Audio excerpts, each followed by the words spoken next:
Hello dear aspirants, આપ સર્વેનું અમારી YouTube channel game changing સાયકોલોજીમાં હાર્દિક સ્વાગત છે. આજના વિડીયોમાં આપણે પ્રોબેશન ઓફિસર, ચીફ ઓફિસર તેમજ અન્ય કેટલીક સરકારી પરીક્ષાઓ માટે સમાજ કાર્ય એટલે કે સોશિયલ વર્ક સબ્જેક્ટ અગત્યનો છે અને સાથે સાથે જે વિદ્યાર્થીઓ બેચલર ઇન સોશિયલ વર્ક અને માસ્ટર ઇન સોશિયલ વર્ક સાથે સંકળાયેલા છે તો એમના માટે પણ આ સિલેબસ અને આ વિડીયોઝ ખૂબ અગત્યના છે. અને હાલમાં જે પ્રોબેશન ઓફિસરનું સિલેબસ ડિક્લેર થયો છે એ અંતર્ગત બેઝિકલી સમાજ કાર્ય એટલે કે સોશિયલ વર્ક સબ્જેક્ટમાંથી 33 માર્ક્સ જેટલું વેટેજ રાખવામાં આવ્યું છે. અને એ અંતર્ગત આપણે સમાજ કાર્યના વિકાસનો ઇતિહાસ ઇંગ્લેન્ડ, ભારત અને અમેરિકાના પરિપ્રેક્ષ્યમાં એ ચેપ્ટરની વાત કરી રહ્યા છે. ઘણા બધા વિદ્યાર્થીઓને ડાઉટ છે કે આ સિલેબસના કયા ચેપ્ટરમાં આપવામાં આવેલું છે, તો તમે જો કોઈક બુક રિફર કરશો તો તમે એમાં ઇન્ટરલિંક ચેપ્ટર છે. ઓકે, તો આમાંથી ઘણા બધા પ્રશ્નો વારંવાર પૂછાતા હોય છે, સ્પેશિયલી જે લોઝ બન્યા છે ઇંગ્લેન્ડ અને સાથે સાથે અમેરિકા અને ભારતમાં. તો this is the chapter which is interlink with the other chapter. તો ડોન્ટ સ્કીપ ઇટ. આને પણ તમારે પ્રિપેર કરવું જ પડશે. ઓકે, અગાઉના વિડીયોમાં આપણે એલિઝાબેથન લો વિશે વાત કરી હતી. સાથે સાથે જો આપણે વાત કરીએ તો જે અલગ અલગ કાયદા બનાવવામાં આવ્યા હતા ગરીબોના માટે, તો એના વિશે વાત કરી હતી. Apart from that charity organisation society એમના દ્વારા કઈ રીતે બાયફર્ગેશન કરવામાં આવ્યું હતું એ બધી ડિટેલમાં આપણે ડિસ્કશન કરી છે. હવે જો તમે અગાઉના વિડીયો જોયા ન હોય તો પ્લેલિસ્ટમાં જઈને એ પણ ચેક કરી લેશો, જેથી કરીને તમને હેલ્પફુલ થાય. હવેથી આપણે ડિસ્કશન કરવાના છે એ છે ઇંગ્લેન્ડમાં સમાજ કાર્યના ઇતિહાસ વિશેની. ખૂબ અગત્યનું ટૉપિક છે. તો ઇંગ્લેન્ડમાં સમાજ કાર્યના ઇતિહાસને બેઝિકલી આપણે 4 ભાગમાં વહેંચીએ છીએ. કયા 4 ભાગમાં? તો તમારે યાદ રાખવાનું છે. સૌપ્રથમ જે છે અવિવેકપૂર્ણ દાનનો યુગ.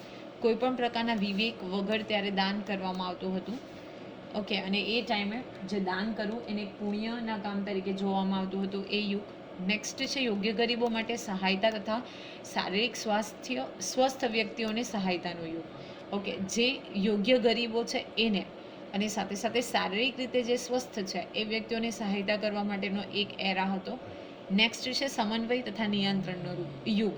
એક ફ્રેઝ એવો આવે છે કે લોકો, આપણે અગાઉ પણ જોયું હતું કે એ ટોટલી ડિપેન્ડેન્ટ બની જાય છે ભિક્ષાવૃત્તિ ઉપર, તો એને સંભાવ નિયંત્રણ કરવાનો એક યુગ આવે છે. અને નેક્સ્ટ જે છે એ છે આવક અનુરક્ષણ યુગ. ઓકે, એટલે કે જે ઇન્કમ છે એની ઉપર કંટ્રોલ કરવાનો યુગ. એ 4 યુગની આપણે ડિટેલમાં ચર્ચા કરવાના છીએ. તો યાદ રાખવાનું છે કે ઇંગ્લેન્ડમાં આપણે જો વાત કરીએ તો સમાજ કાર્યના ઇતિહાસને આપણે મુખ્યત્વે 4 ભાગમાં વહેંચીએ છીએ. એક છે અવિવેક પૂર્ણ દાનનો યુગ, યોગ્ય ગરીબો માટે સહાયતા તથા શારીરિક સ્વસ્થ વ્યક્તિઓને સહાયતાનો યુગ, સમન્વય તથા નિયંત્રણનો યુગ અને આવક અનુરક્ષણ યુગ. ઓકે, સૌપ્રથમ આપણે ડિસ્કશન કરીએ અવિવેકપૂર્ણ દાનના યુગ વિશે. તો 14મી સદી સુધી ગરીબો, અપંગો તથા અનાથોને ભિક્ષા આપવી એક પુણ્યનું કામ માનવામાં આવતું હતું. આપણે જોઈએ તો અપ ટુ 14th સેન્ચુરી એવું માનવામાં આવતું હતું કે જે અપંગો છે, ઓકે, હેન્ડીકેપ છે, ઓકે, અનાથ છે એટલે કે ઓર્ફન છે, જો એમને ભિક્ષા આપીએ તો એક પુણ્યનું કામ છે એવું માનવામાં આવતું હતું. ચર્ચનું મુખ્ય કામ ગરીબોને કામ આપવાનું તથા સહાયતા કરવાનું હતું. તમને બધાને ખબર હશે કે ઇંગ્લેન્ડમાં બેઝિકલી ક્રિશ્ચિયાનિટી જે છે એ વધારે છે. ત્યાં ચર્ચ છે એટલે કે એમનો ધર્મ જ એ જ છે, રાઈટ, ક્રિશ્ચિયન.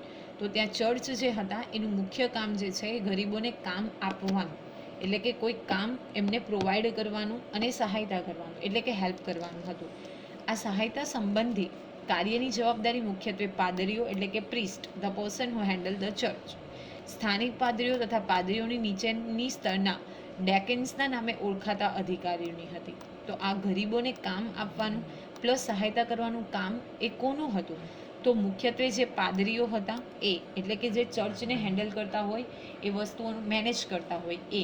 સ્થાનિક પાદરીઓ એટલે કે લોકલ એરિયાના જે પ્રિસ્ટ છે એ, અને જે પ્રિસ્ટ હતા એની નીચેની સ્તર જેને ડેકન્સના નામે તરીકે ઓળખાતા હતા. તો ડેકેન્સ કોણ છે? તો ડેકેન્સ અધિકારીઓ છે, ઓકે, જે કોની નીચે આવે છે? પ્રિસ્ટની અંડરમાં આવે છે. તો એમનું કામ હતું. ખ્રિસ્તી ધર્મને રાજધર્મનો દરજ્જો મળ્યો હોવાથી ચર્ચમાં ગરીબો માટે સંસ્થાઓની સ્થાપના કરવામાં આવી, જે અનાથો, વૃદ્ધો, રોગીઓ અને અપંગોની પ્રાથમિક જરૂરિયાતો પૂરી કરતી હતી, સાથે બેઘર લોકોને આશ્રય પણ આપતી હતી.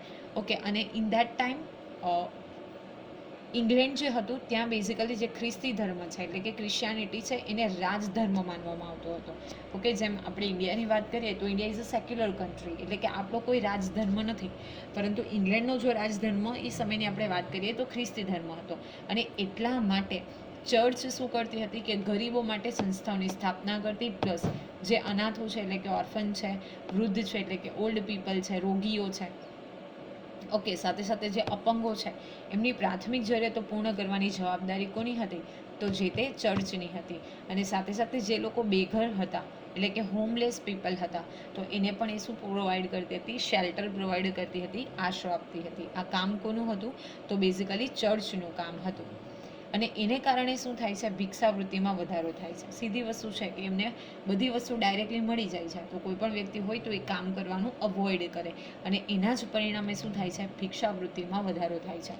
રાજ્યને આ બાબત સારી ન લાગી. એક ઐતિહાસિક ઉલ્લેખ અનુસાર ઈસવીસન 1839માં ગરીબોની સહાયતા માટે ઇંગ્લેન્ડમાં તથા વેલ્સની 1.53 લાખ 57,000ની વસ્તીમાં ગરીબો પાછળ આટલો બધો ખર્ચ કરવા છતાં તેનાથી કોઈ ફાયદો થયો નહીં.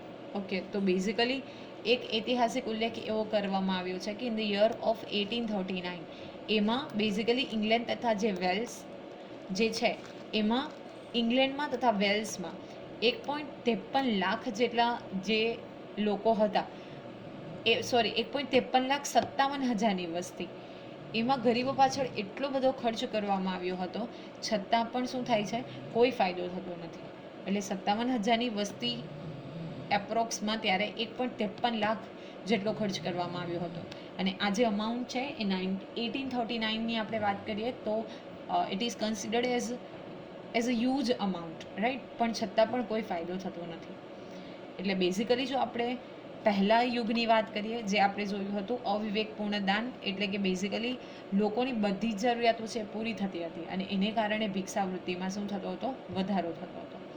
નેક્સ્ટ છે યોગ્ય ગરીબો માટે સહાયતા તથા શારીરિક સ્વસ્થ વ્યક્તિઓને સહાયતાનો યુગ. તો ઈસવીસન 1349માં કિંગ એડવર્ડ દ્વારા આદેશ આપવામાં આવ્યો કે શારીરિક રીતે હૃષ્ટપુષ્ટ દરેક વ્યક્તિને કોઈ પણ કામ ફરજિયાત અને આવશ્યક રીતે કરવું, પોતાના ઘર સિવાય અન્યના ઘરે કામ કરવું.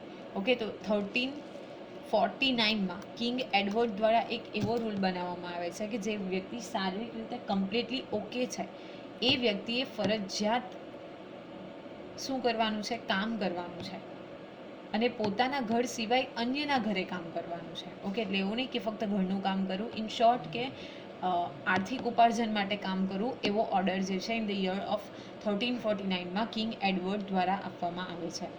આ એક એવો પ્રથમ પ્રયાસ હતો જેમાં ગરીબો માટે ગરીબ વ્યક્તિને જવાબદાર માનવામાં આવે. અને ત્યારે એવું માનવું, આગળ પણ આપણે જોયું હતું કે લોકો નિર્ધન છે તો શા માટે નિર્ધન છે? તો એ પોતે જ રિસ્પોન્સિબલ છે. તો અહીંયા પણ એવું જ કહેવામાં આવ્યું કે જે ગરીબો છે એના માટે કોણ જવાબદાર છે? તો ગરીબ વ્યક્તિ જ જવાબદાર છે. સારી રીતે સક્ષમ વ્યક્તિઓને ભિક્ષા ઉપર આધારિત રહેવાને બદલે કામ કરવા માટે ફરજિયાત ગણવામાં આવ્યું. ધીસ ઇઝ ગુડ એફર્ટ કે જે વ્યક્તિ ફિઝિકલી કમ્પ્લીટલી ફિટ છે તો એ વ્યક્તિઓએ ભિક્ષા ઉપર આધાર રાખવો જોઈએ નહીં. એને બદલે એણે શું કરવાનું છે? ફરજિયાતપણે કામ કરવાનું છે. ઈસવીસન 1531માં હેનરી કાયદા દ્વારા ભિખારીઓ માટે નોંધણી જરૂરી માનવામાં આવી અને તેઓને ચોક્કસ ક્ષેત્રવાર ભિક્ષા માંગવા માટેનું લાયસન્સ આપવામાં આવ્યું. તો આપણે યાદ રાખવાનું છે કે 1531ના યરમાં ઇંગ્લેન્ડની અંદર હેનરી કાયદો બનાવવામાં આવે છે અને એના દ્વારા શું કરવામાં આવ્યું છે કે ધોઝ હુ વર બેગર્સ, તો એના માટે કમ્પલસરી રાખવામાં આવ્યું કે એમણે પોતાનું રજિસ્ટ્રેશન કરાવવું પડશે. અને જે તે રજિસ્ટ્રેશનને અંતર્ગત એમને શું કરવામાં આવે છે? ચોક્કસ ક્ષેત્રવાર એટલે કે ચોક્કસ એરિયાની અંદર જ તેઓ આ ભિક્ષા માગી શકે એ માટેનું લાયસન્સ જે છે આપવામાં આવ્યું. આ કાયદા અનુસાર નગર પ્રમુખ તથા શાંતિ ન્યાયાધીશોને આદેશ આપવામાં આવ્યો કે તેઓ કામ કરવા માટે અસમર્થ તથા વૃદ્ધો ગરીબોના પ્રાર્થના પત્રોની ઓળખ કરે, તેની નોંધણી કરે, તેમને નિર્ધારિત ક્ષેત્રમાં ભિક્ષા માંગવા માટેનું લાયસન્સ આપવામાં આવે. અને સાથે સાથે નગર પ્રમુખોને, જે ન્યાયાધીશો છે એને આદેશ આપવામાં આવે છે કે જે લોકો કામ કરવા માટે અસમર્થ છે, વૃદ્ધો છે, તો એમના જે પ્રાર્થના પત્ર આપવામાં આવ્યા છે એટલે કે એ લેટર લઈને બતાવતા હોય કે ભાઈ આ કન્ડિશનથી અમે શું કરીએ છીએ? ભિક્ષાવૃત્તિ કરીએ છીએ, ભિક્ષા માંગીએ છીએ, તો એની ઓળખ કરવી કે એ નકલી તો નથી ને, ઓકે. અને સાથે સાથે એની નોંધણી કરવી, અને એમને શું કરવામાં આવે છે, નિર્ધારિત ક્ષેત્ર એટલે કે ચોક્કસ એરિયા જે છે બાયફર્ગેટ કરીને આપવામાં આવે છે, અને એ જ એરિયામાં એ લોકો શું કરી શકે, તો આ ભિક્ષા માંગી શકે. હેનરી દ્વારા ચર્ચની સંપત્તિ જપ્ત કરવામાં આવતા ભિખારીઓની સહાયતા માટે બીજી પદ્ધતિ અપનાવવી આવશ્યક પેદા થઈ, જેમાં ઈસવીસન 1532માં કારીગરોના કાનૂન દ્વારા મજૂરો તથા કામ કરનારાઓનો સમય નિશ્ચિત કરવામાં આવ્યો. પ્લસ હેનરી શું કરે છે કે જે ચર્ચ છે એની સંપત્તિઓ જપ્ત કરે છે, અને એને કારણે ભિખારીઓને જે મદદ મળતી હતી એ મદદ મળવાનું બંધ થઈ જાય છે. સીધી વસ્તુ છે કે મદદ મળતી બંધ થઈ ગઈ તો એમને શું કરવું પડશે, કોઈ નવી બીજી પદ્ધતિ અપનાવવી પડશે, અને એને જ કારણે શું થાય છે, ફરીથી એક લો બનાવવામાં આવે છે, જેમાં 1532માં કારીગરોનો કાનૂન બને છે, જેમાં જે મજૂરો હતા, અન્ય જગ્યાએ કામ કરનારા શ્રમિકો હતા, તો એમના માટે જે ચોક્કસ સમય જે છે એ નિર્ધારિત કરવામાં આવે છે. ઈસવીસન 1536માં પ્રથમવાર ઇંગ્લેન્ડમાં સરકાર દ્વારા ગરીબોની સહાયતા માટે એક યોજના બનાવવામાં આવી, અને ઇંગ્લેન્ડમાં 1536ના યરમાં શું કરવામાં આવે છે, સૌપ્રથમ વખત સરકાર દ્વારા જે ગરીબો હતા, પુઅર પીપલ હતા, એની સહાયતા માટે એક યોજના બનાવવામાં આવે છે. એવા ગરીબો કે જેઓ 3 વર્ષથી કાઉન્ટમાં રહે છે, એટલે કે જે શેલ્ટર હાઉસ બનાવ્યા હોય એમાં રહે છે, તેમના નિવાસ સ્થાનોની નોંધણી કરવામાં આવી, ઓકે. અને એમની શું કરે, ક્યાં રહે છે એ અંગે એમનું રજિસ્ટ્રેશન કરવામાં આવે છે. ચર્ચ દ્વારા નિવાસીઓ દ્વારા ધન એકત્રિત કરી નિવાસમાં વસવાટ કરતા અન્ય અસમર્થ ગરીબોના પાલન પોષણ માટે ધનની વ્યવસ્થા કરવામાં આવી, ઓકે.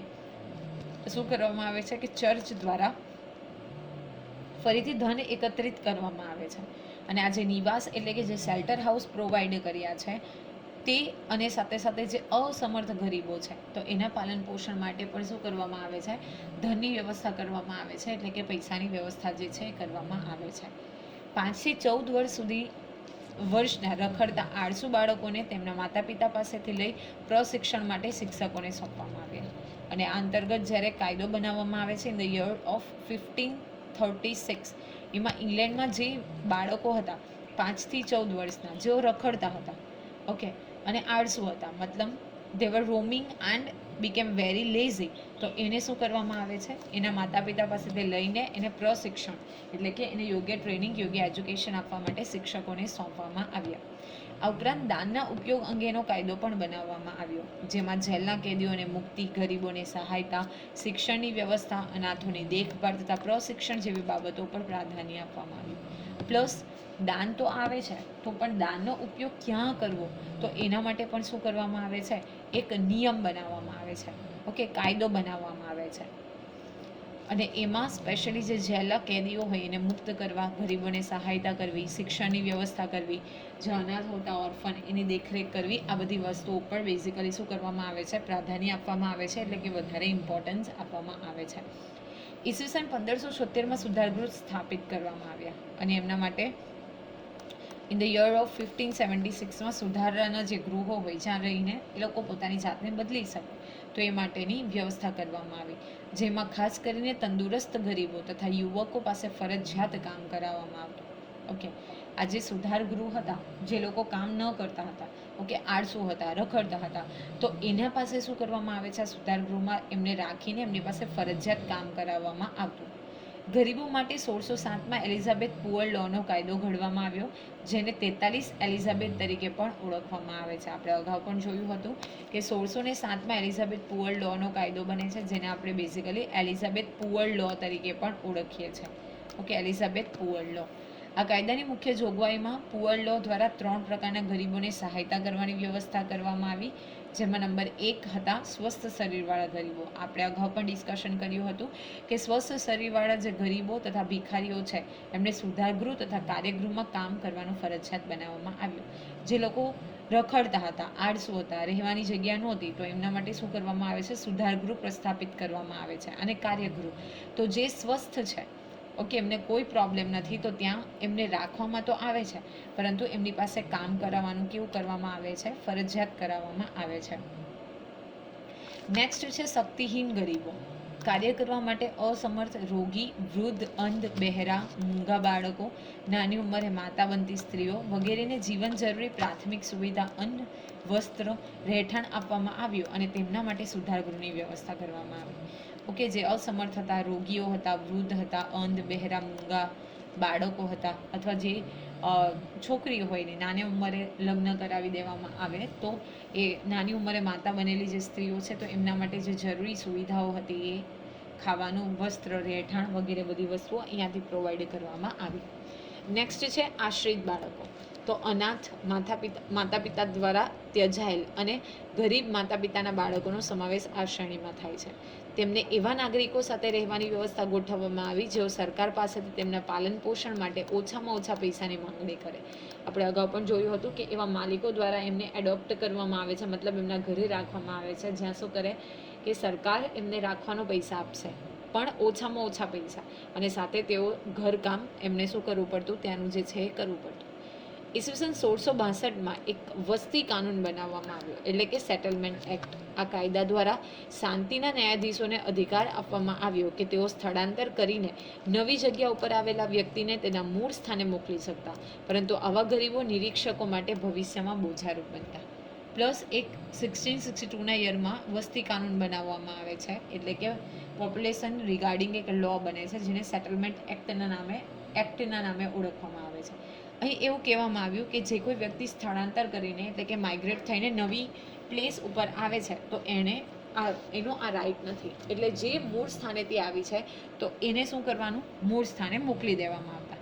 અને જે આવા ગરીબો હતા એ નિરીક્ષકો માટે ભવિષ્યમાં બોજારૂપ બનતા, એટલે કે જ્યાંથી આવ્યા છે ત્યાં ગરીબીને કારણે જ આવ્યા છે, પ્લસ જ્યાં આવ્યા છે ત્યાંથી એમને શું કરવામાં આવે છે કે સ્થળાંતર કરીને જે મૂળ જગ્યા હતી તો ત્યાં મોકલવામાં આવે છે. ઓકે, 1696માં કાર્યઘર કાનૂન એટલે કે વર્ક હાઉસ એક્ટ બનાવવાથી બ્રિસ્ટલ તથા અન્ય શહેરોમાં કાર્યઘરોની સ્થાપના કરવામાં આવી. Plus in the year of 1696 શું થાય છે, એક વર્ક હાઉસ એક્ટ બનાવવામાં આવે છે, એટલે કે કાર્યઘર કાનૂન બનાવવામાં આવે છે, અને બ્રિસ્ટલ તથા બીજી અન્ય સિટીઝમાં કાર્યગૃહોની શું કરવામાં આવે છે, કાર્યઘરોની સ્થાપના કરવામાં આવે છે. 1712માં એટલે કે 1712માં નિરીક્ષકોએ ઉત્પાદનકર્તાઓ સાથે કામ કરવા માટે ઈચ્છુક ગરીબો વચ્ચે સંકલન કરવાનો અધિકાર આપવામાં આવ્યો. ઓકે, જે ઉત્પાદન કરતા હતા એની સાથે જે કામ કરવા માટે જે ઈચ્છુક ગરીબો હતા તો એમની વચ્ચે શું કરવામાં આવે છે, એક બેલેન્સ, એક સેતુ બનાવવામાં આવે છે, જેથી કરીને જે પ્રોડ્યુસર્સ છે તો એ શું કરી શકે કે જે ખરેખર વર્ક કરવા માટે ઈચ્છુક છે તો એ લોકોને કામ પ્રોવાઈડ કરી શકે. 1782માં નિર્ધન કાનૂન સંશોધન અધિનિયમ બનાવવામાં આવ્યો. આ ખૂબ અગત્યનું છે, યાદ રાખજો.